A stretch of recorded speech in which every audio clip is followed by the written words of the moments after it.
Welcome to Better Together with your hosts, Emily Italia and Jennifer Morrow. When we all work together, we are stronger and can accomplish more for the kingdom of God. And now, here are the hosts of Better Together, Emily Italia and Jennifer Morrow. Hello, everybody, and welcome back to another episode of Better Together. I'm Jen Morrow. I'm Emily Italia. And with us in studio today, we have a special guest, James King. Hey, good morning. Good morning. Yeah. For having me. Excited to have you back. Thank you. James is the executive director of the New Jersey Catholic Conference, which is the public policy arm of the state's Catholic bishops. Correct. It is. I'm so proud that I have that all down now. Like, I think you're the only guest ever, whether it's this show or podcast, I can do it off the top of my head. Oh, that's great because not many people can. I don't think I can. So it's comforting to know somebody can do it. Yes. So. Yeah, that's it. You're about it. Okay. My title and your title. That's all I got. That even makes it even more special. Thank you, Jen. I really appreciate that. And my childhood phone number. Those are the only things I remember.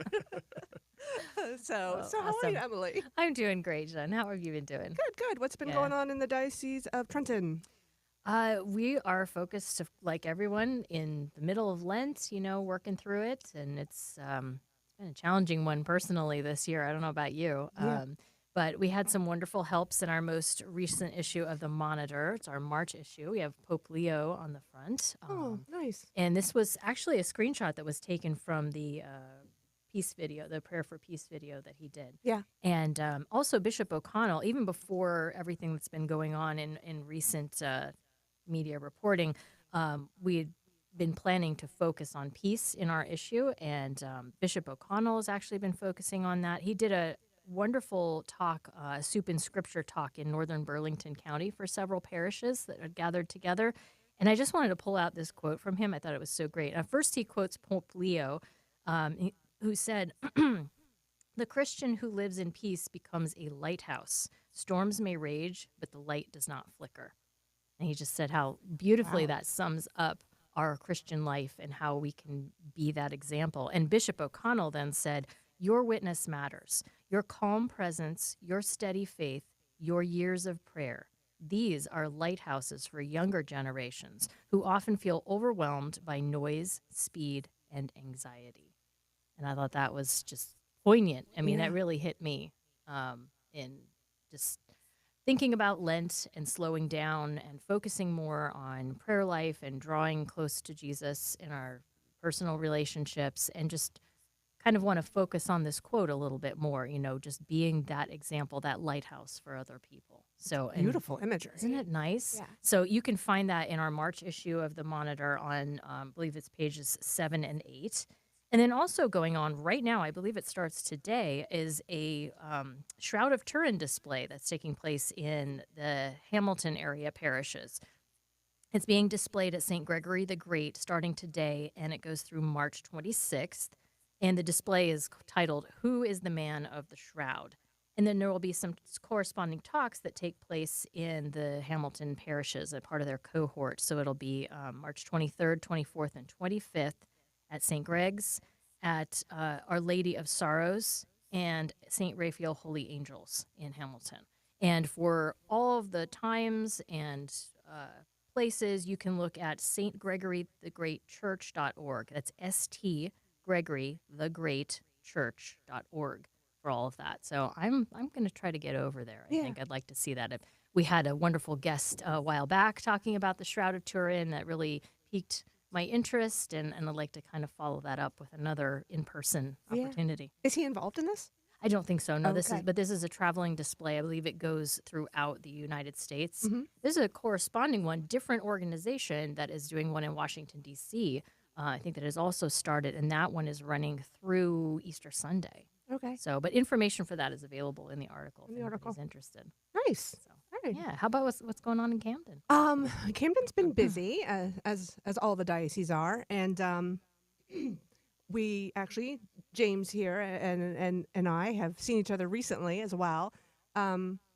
James King can talk more about this, obviously, than me, because I came in at the very last minute of this. I was invited at the last minute, but I'm so happy to be invited. But the Archdiocese of Philadelphia and the Diocese of Camden went down together. They took 2 buses to Washington, D.C. on March 5th. Yeah. Yep, and went to Washington to meet with some of our legislators. Jim, you want to explain a little bit more about that? Sure. So I think this idea came about back in November timeframe of 2025, and one of the auxiliary bishops of Philadelphia contacted Bishop Williams, Bishop Chris Cook, who's one of the auxiliaries down there, and it was really trying to figure out what can we do to address what's going on in immigration right now, what we're seeing with some of the raids, the detentions, the mass migrations, and so the fear in the community. And it was a desire to find something more than just, okay, we're praying about this, we're trying to raise awareness. Some people are going and doing protests and rallies, but the bishops really were like, what more can we do? And from there, in those conversations, it was simply, why don't we go see our elected officials in Washington who can address this issue through legislation, regulation. So the conversation started then, and it was, why don't we just see if we can take a couple buses of people down and set up meetings and have a very charitable, diplomatic conversation and just try to bring the reality of the situation, the fear of the situation, to the doorstep of our members of Congress and ask them, what can we do? What can be done legislatively? What can be done here in Washington to address this issue? And, like any project in the church, from there it just kept growing. Next thing we knew, it was first was Camden and Philadelphia, and then Rhode Island got involved, then Baltimore got involved, and the list of people just kept growing in terms of who was going down. So I think we ended up, all told, maybe 80 people from those areas. Maybe I would think it's more over 100 with Baltimore, Okay, nice. but I didn't get their number. But we had 2 buses leave Philadelphia from that was Philadelphia members and Camden members, and some people took their car. Some people took their car car. down, met us down there. But it really was. I think it was a great witness to when we talk about faithful citizenship, because a lot of times, and I know I've been here before to talk Sure. about that, and it really focuses on voting. But this is the other aspect about going and being advocates, and being advocates in a Christian way, not demonizing, not vilifying, not attacking, but trying to find a fruitful conversation and to speak truth, but do it in a manner of charity. Right. You're raising awareness about the downstream effects of policies that maybe on the surface people would agree with, but not realizing, okay, well, it's going to have this effect. And maybe that's an unintended effect, or it's more wide sweeping or widespread than anticipated. And, how do we deal? I mean, these are real people, all of us are created in the image and likeness of God. And so we have to recognize that in our policies and how we represent people. Yes. And some of our asks, to use Jim's word, asks, so professional, Yeah. because that's what they are. You ready to take my job? Go right ahead. Look, I just got You're your title. I can't you're get a new professional one. at it now.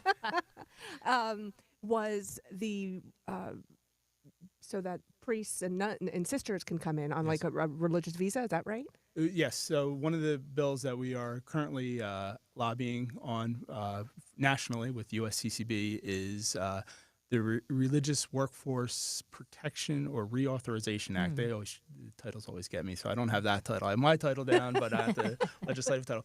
But essentially, it would streamline the process to grant R1 visas and make it a little bit easier for religious workers who are currently here on that visa to renew their visa. There's a lot of, and not to get too into the weeds on it, but there's, it is a little bit burdensome. And having myself, I've worked in pastoral care for migrants and refugees at one time, and we oversaw all of the ethnic communities for the Catholic Church, and a big part of that work was identifying foreign-born priests to come here on the religious worker visa.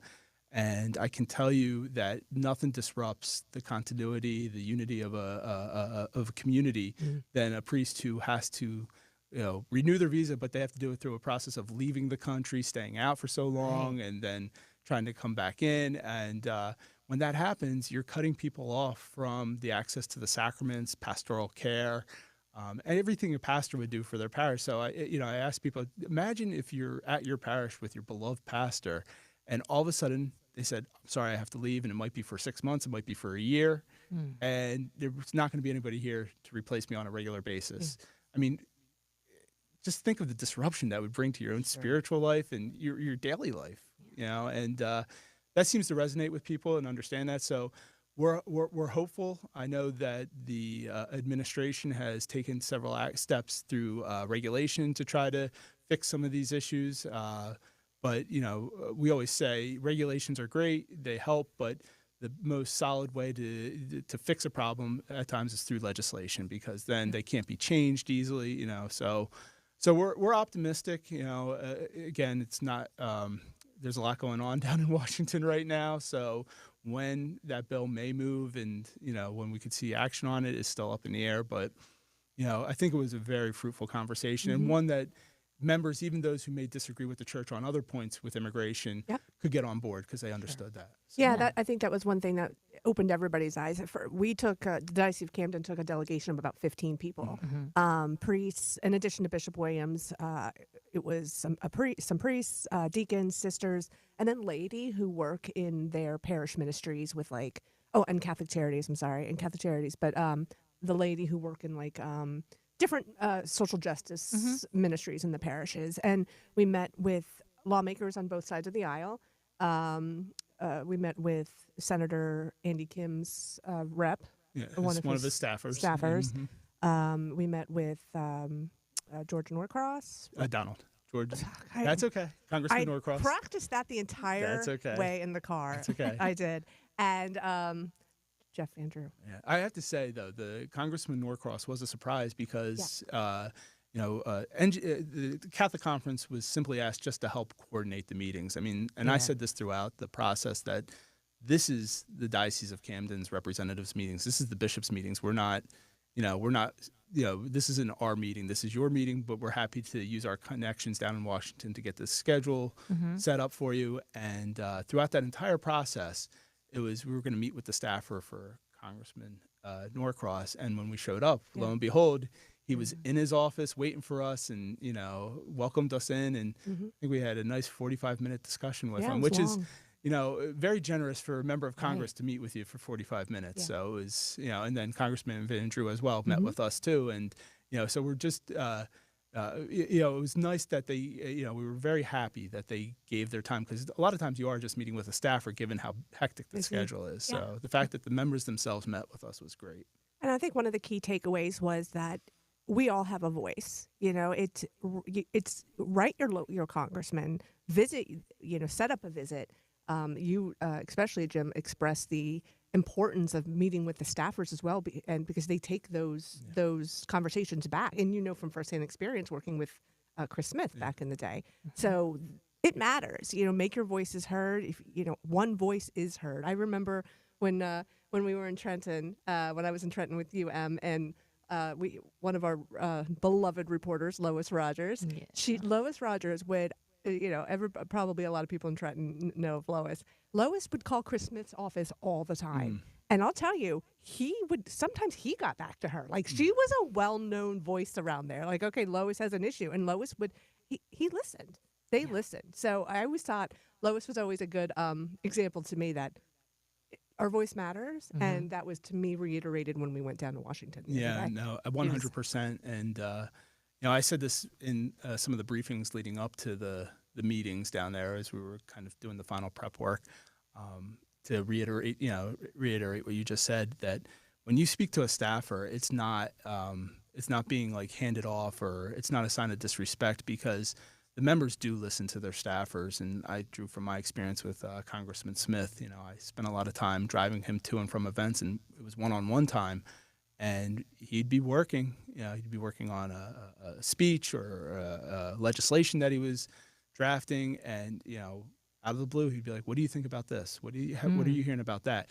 And at 25 years old, I'm like, "I'm just supposed to drive you," but I'd give him he really wanted to know, and it made me more conscientious when I was in meetings with constituents of how I have to pay attention and really, be attentive to what they're communicating, because he wanted to know that. Hear it. So. Yeah, those squeaky wheels. Not that I wasn't, right. yeah, not that I wasn't paying attention. I'm just saying, just reemphasize the Yeah, importance of it. The importance So, of it, absolutely. Right, because it can be easy to assume, well, who am I? I'm one person who's Yeah. going to listen to me. And, even when There we it is. respond to those calls through Voter Voice for New Jersey Catholic Conference, Yep. those add up, the more people's voices who respond saying, here's why I disagree or agree with this, and, here's what I would like you to take into consideration. And that, I'm sorry, just to kind of deviate on that, but Mm-hmm. to reinforce the importance of that. I hear a number of times, when are the bishops going to put out a message? When are the bishops going to do this? And we do have a strategy when we look at legislative issues in Right. terms of when to use the tool that you're supposed to use. Like if you're going to fix up your kitchen or do any repair job, you just don't use the sledgehammer all the time. There's an appropriate time to use some of these tactics and strategies. And we may not communicate how we're thinking about that because that's behind the scenes work. But I tell people all the time, like, when the bishops need to put out an action alert, when we need to put out a statement, we will. And that doesn't mean all the time, Right. because if you do it too much, it loses its effectiveness. Mm-hmm. But that doesn't mean that the Catholics in the pews can't go and meet with their legislative, the legislators at the state level or even at the federal level. And I think they have to hear from the people in the pews more than the bishops because they know what the bishops are going to say, Right. Yeah. but they want to hear what their constituents have to say. And the ability to be powerful and say, I am a Catholic and this is an issue of importance to me and this is what my faith teaches us and this is why it's, why I'm here today, will resonate in some cases even more than bishops sending a collective message again. Right. So, That's a great analogy with the sledgehammer. yeah. Yeah. Yeah. That's, I think that really puts things in perspective. I mean, some people say the scalpel, use the scalpel and Yeah. not the machete, but yeah, I'm going to use a little drill bit if I need a little hole. I'm not going to take that sledgehammer. Yeah. Yeah. So. And we're going to take a break in a second so that we can dive into another issue as well. But if people do want to find out more about legislation in New Jersey and where the church stands, what website can they go to? Sure. So we always say first go to njcatholic.org. That's the conference website. All of our legislative agendas up there. So it lists the issues that we're focused on and why we're focused on them. And then if there is specific legislation that we want Catholics to take action on and know about, that'll be up there as well. So I was telling you before we started the show that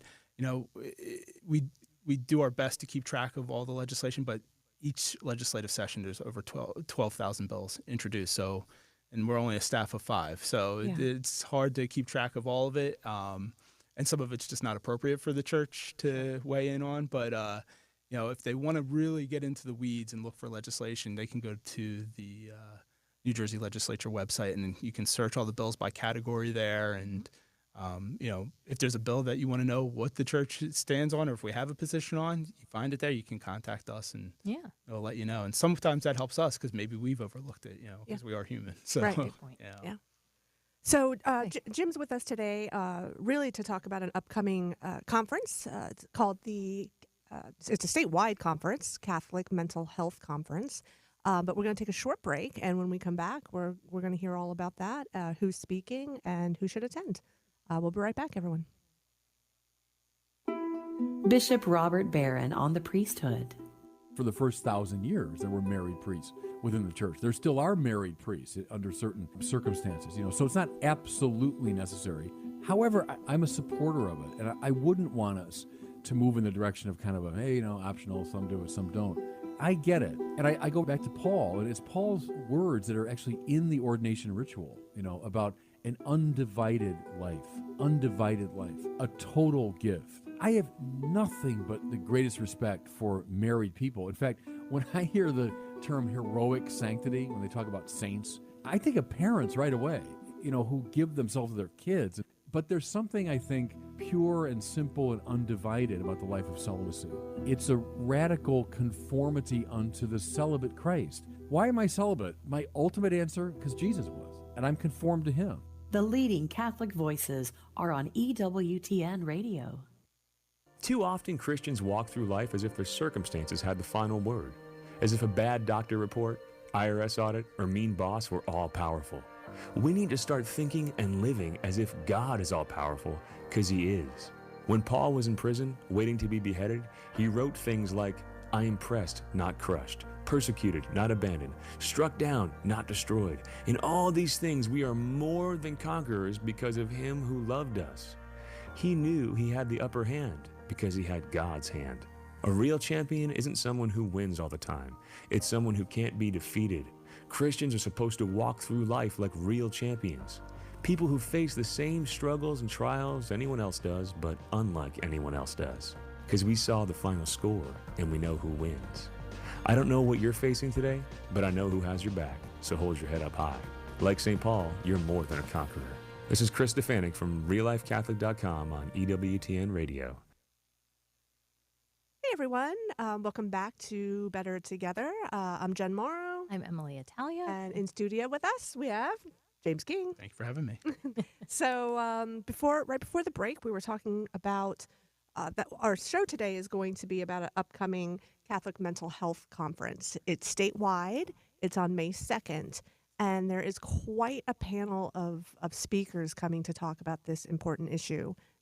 I just wanted, before we get too deep into today's discussion, because we are talking about mental health and how we as Catholics can support those who are experiencing mental health challenges, we wanted to just caution listeners that our conversation is going to include the topic of suicide. And so for those for whom this may be a sensitive topic, you might want to reconsider listening to this episode or maybe have someone else screen it for you after it's aired. But just to put that out there, we are going to delve into some sensitive areas today. Yep. So the name of the conference is From Isolation to Belonging, Mental Health and the Catholic Church.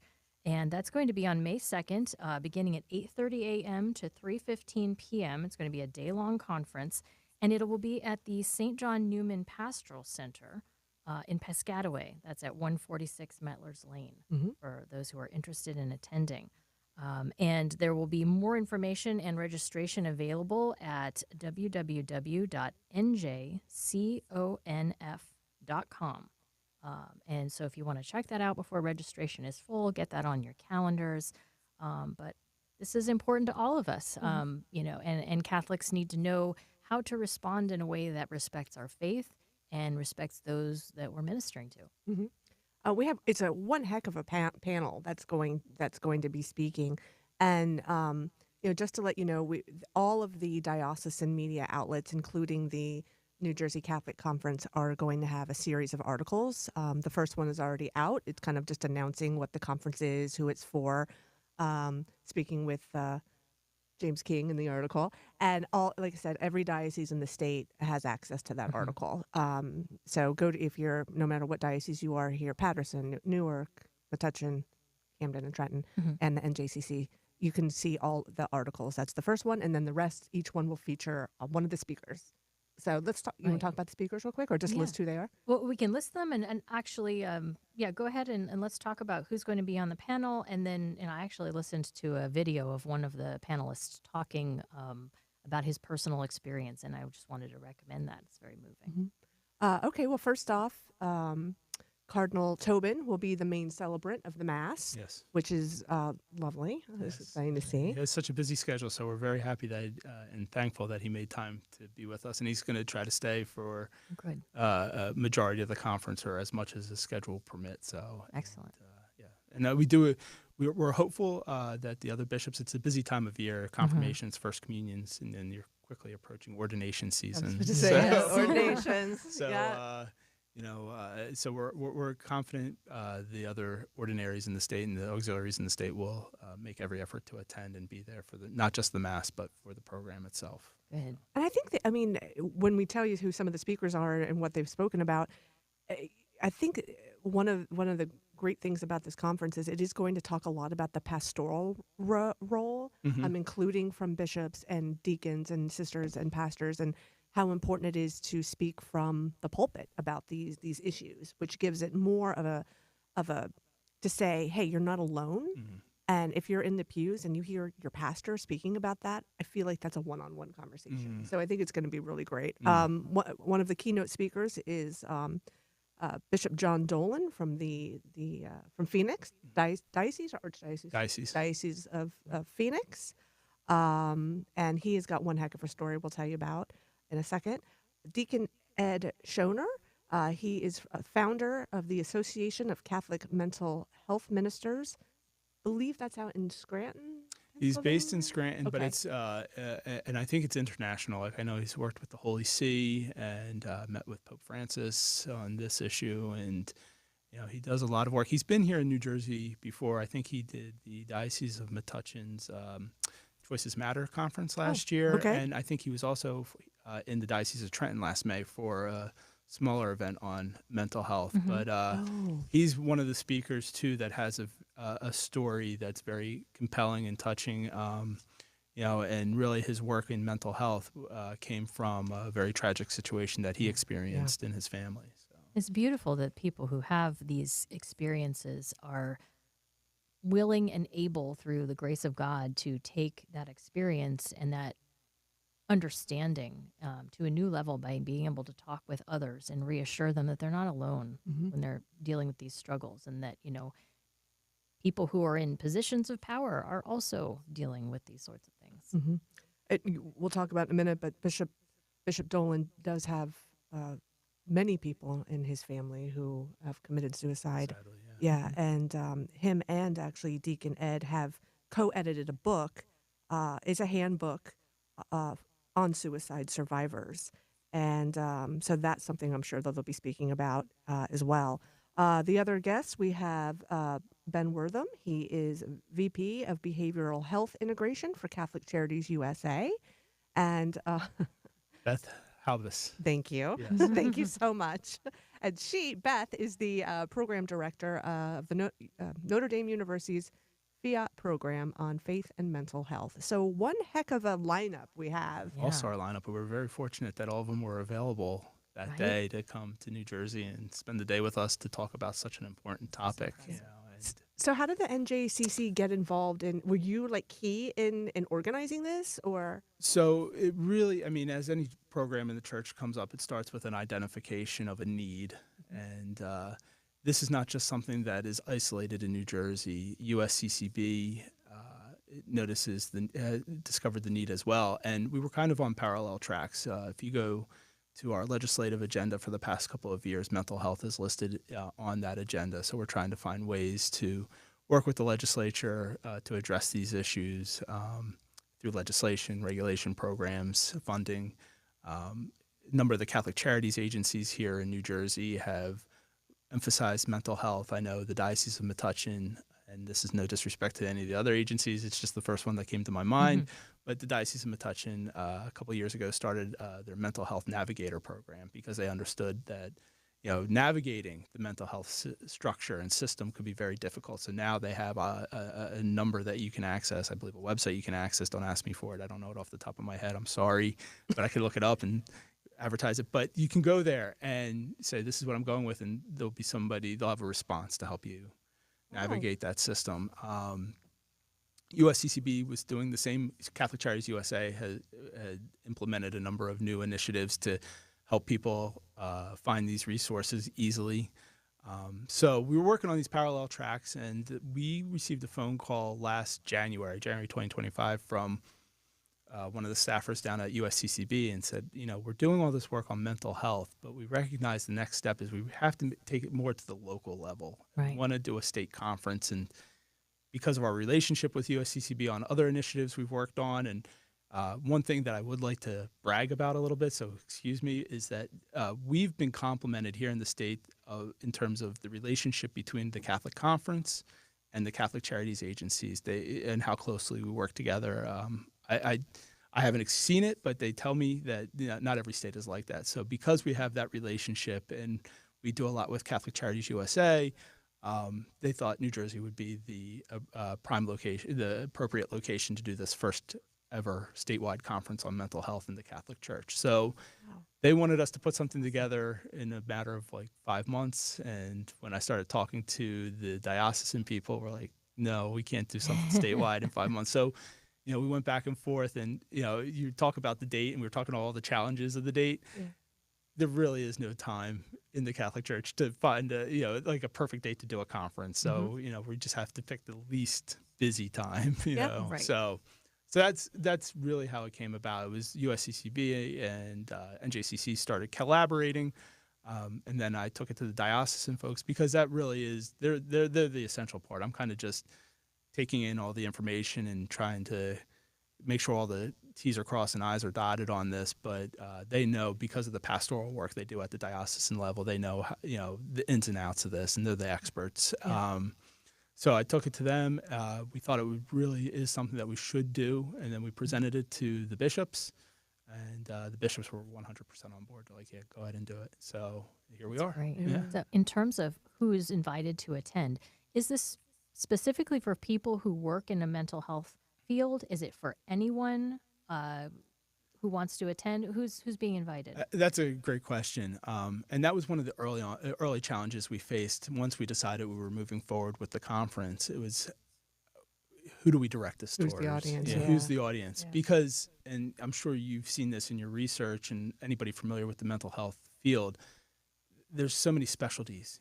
Do you make it a conference about youth and mental health? Do you make it about other demographics and the disproportionate access to care? Do you, do you make it about, we had talk at the time just doing a clergy only track and not making it like, here's another program you have to institute in your parish, but really mental health and clergy issues, because we have seen over the last few years, I knew of a priest, a sad situation. This is about 4 years ago. He took his own life. He was a military chaplain that was actually one of my mentors when I was in the chaplaincy program for the Air Force, and he ended up taking his own life. And then we had the sad situation this past summer in 2025 of the priest in the Diocese of Patterson who, took his own life, sadly. And then the other one made national news. We had just a couple months before it, there was an Italian priest, a young man, recently ordained, and I know that kind of made the circuit around the news airwaves, so to say. So we getting back to your question, I'm sorry. We had these conversations like, really, what do we do? How do we attract people to this? And it finally just kind of like clicked as we were talking about it. And I used this example to answer your question of who do we invite and how do we go about this?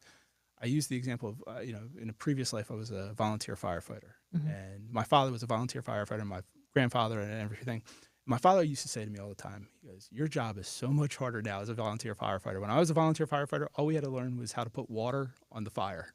But now you have to know how to, respond to chemical, nuclear, biological hazards. Everything is much more complicated, and you have to go to so much more training. Yeah. And it was true. And, they realized not all of us could be specialists in all these areas, but we all had to have a certain level of awareness so we didn't do more harm if we came upon these emergencies. So we kind of took that format. I was like, okay, let's just, for right now, raise awareness and not design a conference that attempts to make others therapists or, the first responders in these situations. But if you can raise awareness and say, here's what you would do initially, here's how you could walk with someone, how you can accompany someone, not solve their problem, not try to be the therapist that's, helps them, but at least let them know they are not alone. And that you may now have an idea of where can I send someone? What resources are out there that I might know of that I can hand off to someone? Because that really is the first part, is breaking down that barrier, making people realize they're not isolated when they are experiencing these issues, and having somebody walk with them. So we call it like the Simon of Cyrene, somebody to help carry that cross. And so once we kind of settled on that, that's why we selected our speakers, and that's really the emphasis of the day. So to the very long-winded answer to say, this conference is for everyone: clergy, religious, lay, teachers, diocesan staff, parish staff, volunteers, people in the pews. It's for anyone to come. And it does have the Catholic emphasis on it, but you don't have to be Catholic to attend, but you will see the teachings of the church and the beauty of the Catholic faith that day. I like how you mentioned accompaniment. I was listening to a recent, well, not too recent, but recent-ish podcast with Bishop Dolan, because he started his own mental health ministry in the Diocese of Phoenix. It's its own, but it's interesting because it's like, I think us in the Catholic Church, like if you came to me right now and said, do you know the closest food pantry? I could list like 10, right? Like, and probably each of the counties of Camden, Diocese of Camden, easy. But if you came to me and said, I need mental health help, where could I go? I would probably be like, I don't know, but when you find out, let me know. Right? Like Yeah. we don't really talk about it. And Bishop Dolan is very open with speaking about his personal witness with having so many suicides in his family to say, you know, we have to talk about it to get away from the stigma, from the judgment. Like he relates a story in the video that's on his on the diocesan website about how he had a suicide in the family when he was in college, and at the time they were thinking about electing him class president. But when the member committed suicide of his family, they kind of backed off that, like, oh, okay, hold on, like something's wrong with you as well. Like, you know, and he talks very, very bluntly to say, I'm not going to be defined by this or ashamed of this. Let's talk about it. Let's talk about it to prevent it from happening more, and also to help the survivors of suicide find some help and heal. And I think that you know, even, I mean, there's the extreme of suicide, and there's also other mental health struggles that I think there's still a stigma that exists, and it 100% did when he was talking about in the 1970s. And I think the first person in his family who committed suicide, he was in 8th grade. It was an older sibling, and he said we didn't talk about it in the 1970s. Within the life of the church, there was just kind of a sense of doubt also about the state of that person's soul, because it's still considered grave matter. But we have a better understanding now of the brain and what happens with chemicals and, you know, a state of mind someone can be in and culpability, that he said, you know, we didn't have that understanding back then. So we just didn't talk about it. And, you know, you harbor that pain and it's not processed for so many years. And it kept, you know, subsequently affecting his life until he finally said, I need to get counseling for this and work through it. And so, and he's, I think, a great advocate for it's okay to get help for this. I mean, you wouldn't wander around with a broken leg for 35 years. You would say, you know, I need to address this or it's not going to heal properly. And we need to start thinking of the mind that way as well. And not, you know, the idea that a person is permanently broken or unable to function in a way that, like, we have to treat them as other. Right. And I love this quote he had. He said, it's no longer mind over matter. That was kind of the attitude. I wrote that quote down too. Did you? See, so it was really poignant, It's really, right? yeah, it's powerful. Because he said if there's something wrong with the mind, if there are problems in the brain, you can't have your mind over what's going on. And so we have to address that, recognize that there could be a lack of oxygen or blood flow. And, you know, mental disorder can be a part of that world that we're looking at when someone is going through these big struggles. He's also talked a lot about, because you're talking about the science of mental health. He's talked a lot about how it's actually science that has informed the church on how to accompany, and how they work together. Like now that we know that, you know, a lack of blood flow to the brain, or you can do an MRI to see that there's, you know, actually sometimes literally holes, and science has helped the church grow to say, okay, we need to accompany and also, you know, talking about the soul. Right. And back in the day, if you committed suicide, you couldn't even be buried. That's right. Yeah, and that has changed now. Yeah. Absolutely. And I think Emily brought it up, is the point of the culpability aspect. You have to have the element of grave matter, but full consent of, you know, mind, body, and soul to enter into that. And in these situations, you have to wonder, you know, was there full consent, free will? You know, because we don't know what biological or psychological of impact there, you know, condition was going on to impact that ability. So that's a great point. I was just looking at some statistics for the understanding of just how prevalent this has become in our society. And I don't know how much of it has just been a shift in there's more trouble with mental health, and we're better at recognizing it. Because there certainly was trauma before our current era, but maybe, you know, less recognized, less understood. Right now, like the National Alliance on Mental Health has statistics from 2024. 1 in 5 adults, that's 23.5% in the United States, are experiencing some form of mental illness each year. And among the youth, between ages 6 and 17, it's 1 in 7. So this is significant. Yeah.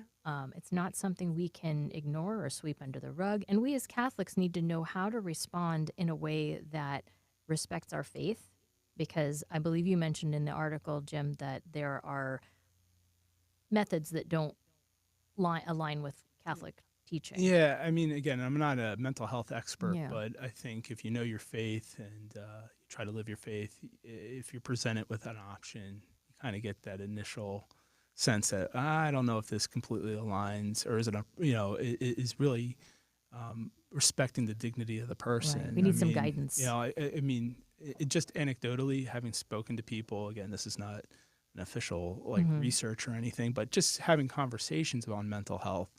You do hear of stories of people going to a therapist, and the therapist kind of saying, well, do what makes you feel good. Yeah. Well, and we all know that sometimes what makes us feel good isn't Right. morally acceptable, Right.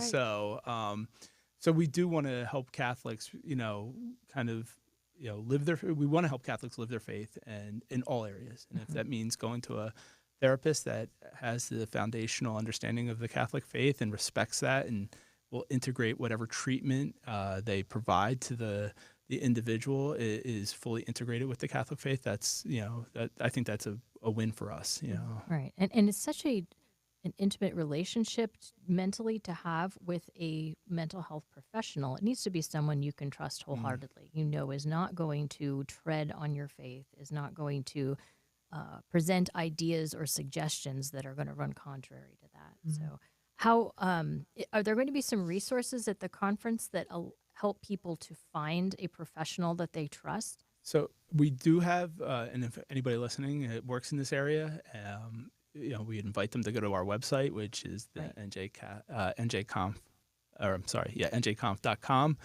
We do have opportunities for exhibitor tables. Right now we have several of the Catholic Charities agencies here in New Jersey signed up, so they're going to bring their resources, and we've reached out to a few others who I don't want to say because they haven't definitively confirmed. Sure. We have a tentative confirmation, so I don't want to put them on the hook. Right. But maybe I should just so they sign up. But yeah, but pressure. Yeah, pressure with that. Yeah, but I have to maintain my relationship with these organizations post conference. I know, So you're very good like that. But yes, we do plan on having some resources available, and the speakers will be available throughout the day.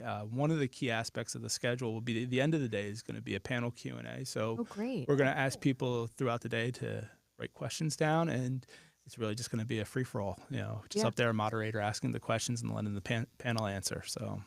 I love that. I like that. Yeah, I was talking to a friend of mine in Catholic Charities the other day about this conference, because I was asking about Catholic Charities' role, and we were talking about situational versus if you're diagnosed with schizophrenia, there's not much you can do about that. It's in you, right? That is what you will be living with. Other kinds of mental illness can be depending on your situation. Am I living in poverty? Am I a spouse of domestic violence? And that leads into mental health. We specifically spoke about domestic violence, or if you're a woman, let's say, and you're sitting in the pews and you're thinking, you're obviously, you have anxiety and depression, and you're thinking, well, it's my fault, right? Like I did something and that's why I'm in this position. But then you hear your pastor or a priest talk from the pulpit about domestic violence and realizing, oh, hold on a second, this isn't my fault. And how that can mean so much, and that can change the tone of mental health as well, and kind of make you come outside yourself and get that help. Yeah, and as you were talking about that, I was just thinking of my own personal experience. I lost both my parents back in 2023 in a relatively short amount of time. So it was my mother passed away in May of that year, and then my father 32 days later passed away. And thank you. And I'm an only child, and they had their health issues for several years prior to their passing. And I could still think of the phone call coming in the middle of the night or at the most inconvenient time that, one of them was being taken to the hospital or something happened at their home, and it just completely disrupted my life, which, you know, I understood as their son. I loved them and I wanted to help them, but you couldn't help battle those feelings of anger and like, oh, again, I got to go do this, or, you know, I got to do that. And the transition that happened after they passed was there was a sense of relief that came. And that was a hard thing to deal with in terms of now feeling guilty that I was like going, am I actually happy my parents are gone? And then thinking about all the times that I got angry and like, oh, I could have helped them better. You know, maybe they would still be alive if, you know, I had taken more, been more patient, you know. And you know, having, not that I went into official, you know, therapy, but having access to people that had better understandings of the grieving process that I was able to talk to, I think helped prevent me from going down some paths that were not healthy, that could lead to even more harmful. You know, you hear about people self-medicating through narcotics or drinking, and you know, which I have to be mindful of. You know, we have a history of alcoholism in my own family, and you know, just having the ability to talk and say, no, it's okay to feel relieved. You know, and I'll never forget too, because the first moment of guilt came. My father passed away on June 10th. June 11th, I took my wife and children. We already had tickets. We went up to see Ed Sheeran at MedLife Center. And my wife and I were on the turnpike, and I'm driving, and I stopped. And I said to my wife, she goes, what? And I go, I just realized this is the first time in my entire life I don't have to worry about a phone call that something happened to my mom or dad. Like, this is the first event I can turn off my phone and nobody's going to call. Like, I won't be like, oh God, is somebody going to call me? And I remember that's when the guilt like first started to set in. So it's absolutely right. Like what you're saying, Jen, about, you know, if you can play a lot of scenarios in your head and you can lead yourself into a lot of bad places. So having that external to unload to, and have an external say, no, it's not you. You know, in some cases it might be you, but like most of the time it's, no, it's not you. Yeah, it's not you. You're being too hard on yourself, which we traditionally all are. Yes, anyway. 100%. And, you know, I think also, and Bishop Dolan uses the word accompaniment, which we've already talked about, but the way I was looking at it, it's like when I was listening to him, I'm like, well, if I might be accompaniment, doesn't mean that I'm okay. You know, maybe it just means that I'm okay that day, you know, because I think sometimes we can get into this idea where I feel good about myself because I helped somebody today, you know, but we all, like you said, we all play these games with ourselves, right? And so in this, I think, instance specifically, I think we can all accompany each other because we've all been through something at some point in our lives that has gotten us to a down place.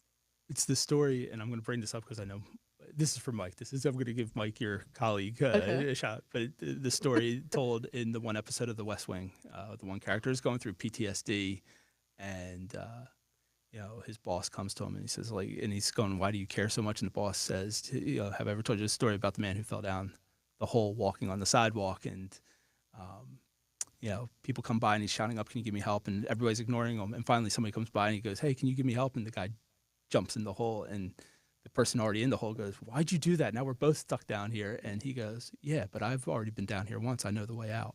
Oh, you know? Wow. So like, I think that's that's it. So like, you know, nobody's saying they're perfect. Nobody says they're completely healed.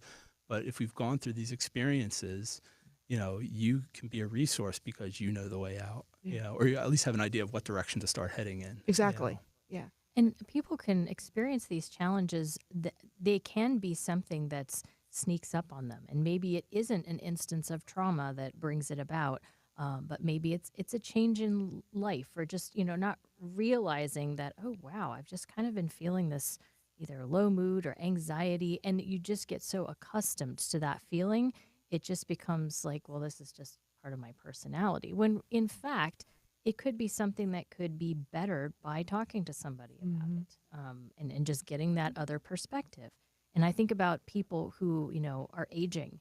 And, you know, maybe they've seen a lot of their family members already pass on ahead of them. Maybe their social circle has diminished because, you know, of their age. They're losing people, and finding a way to process that, you know, so that the years that you're experiencing toward the end of your life can be, you know, not constantly filled with that sorrow, but just, you know, recognizing your life as a Catholic and your relationship with Jesus and ways to cope with, you know, what probably seems like a lot of loss. and maybe loneliness. If you're not getting out and being social with other people, you don't have that network. It's important to recognize that we need other people in our lives in order to stay mentally healthy. Mm-hmm. And maybe we need that reminder just from a professional or support group. Yeah, and the reminder to say, like, and there's nothing, it's like looking at yourself in the mirror and saying, is this who I am now? Yeah. Nobody wants to stay in that place. It can be, very dark. So It can be scary to get out of that place too. If you've been there for a Yeah. while, yeah, to think, oh, I have to do something different in order to change this. And maybe I'd like to be at the opposite end of this, but the journey getting there is daunting. It's feeling like you don't have to make that on your own, I think is really important. I think, and that's essential to living our faith, because if you're going through these situations and, we're always told God loves you. You weren't, an accident, you have dignity, you have worth. He gave his life for you. There's a very academic feel to that because it comes from scripture. You read it and you pray about it. But, the way we come to know God's love for us is first and foremost through our faith in the sacraments and learning about that. But secondarily, it comes from our interactions with others. And we have a responsibility to communicate that love God has for everyone, especially those who may be feeling isolated or cut off from society, because you can sit there and read and be told that, God loves you, you're important to him. He gave his only son up for you. And if you don't, see that in other areas of your life, you could start to doubt that. Like, nobody cares about me. I'm here by myself. Nobody checks in on me. So we have to be those instruments for the Lord to ensure everybody else knows how much they are worth and how much he loves them and cares for them and wants the best for them. For sure. it's like it's you ever watch like these TV shows and it's like when somebody wants to be a new person or lose weight and stuff, they get their music montage. Yes. Yes. Right? Yeah. And it's like, I need a music montage. Yes. You Right, know? let's fast forward through all the hard work. Yeah. And it's Yeah. just like, it makes it look so easy. And it's not just like Yeah. we were talking about being in that hole, Yeah. like from the West Wing. Yeah. Like, Yeah. And then that guy, I love that story that he jumps in there because it's like, it's not easy like a music montage. I have tried. Yeah. I have the montage music part, but the rest of That's the easy part. I have my Spotify playlist. Yeah, right? And it doesn't make my workout go any easier, although it does make it a little bit easier. I'll Yep. say that. Yeah, well, that idea of muscling through something. I'm just gonna push through, Yeah. like it's physical exercise or something. That doesn't necessarily work with our mental health. There's no shame at all in seeking someone to walk that path with you Absolutely not. and to help you get on a track, and then to keep you, accountable or keep, revisiting it so that it's not a one and done kind of thing. Right. I'm going to meet with someone and talk about my problems and then they're all over. Right. It's Right. an ongoing healing process and development of understanding, particularly if it's something that happened a long time ago and it's been buried for a while or it just hasn't been completely dealt with. Like the broken leg idea. Yep. Well, we have about 2 minutes, or maybe 1 minute. What were your last minute thoughts there, Jim? We still have about a month to go or a little over a month, 6 Yeah. weeks until the conference. There's still plenty of spots. If you want to join us on May 2nd, just go to njconf.com and the registration link is right there. So we hope you'll take some time out of your day, either for the full day or part of the day. And we really hope this is the first in terms of a series of work that'll be done. Hopefully this will start conversations at the local level. So thank you again for having me on. This is always a pleasure and Oh, it's been really delightful. enjoy it. This is a great conversation. Thank you. Yeah, Yep. one that we need. Yes, we do. Everybody, yep. As Jim said, please register soon. It is limited seating, so jump in there and get in there. Yeah, 300. So once we hit that 300, you're going to be on a wait list. That's right. And we have a really good caterer lined up. So for nothing else, come for the food. I think we were wondering, is there going to be any opportunity? Will there be a recording or anything live streamed that people will be able to revisit, or is that not going to be We set are up this time currently in around? discussions about Okay. that, but we really think this is a topic that people have to be in person for, and really kind of treat it like a retreat. You Yeah. wouldn't take your phone or your tablet on retreat. You want to be there so you can be fully immersed into the day and hear what's going on. So, while live streaming allows more people to attend, it doesn't necessarily eliminate the distractions. Good idea. That's great. All right, so everyone, thank you so much for tuning in. We're going to put some of the resources, including how to register for this event, in the show notes. James, thank you so much for joining Thank you. us. It's always a Thank you. pleasure. This is I love great. it. Thank you. Emily, and everybody, I hope you have a great month, and we will talk soon. Sounds good.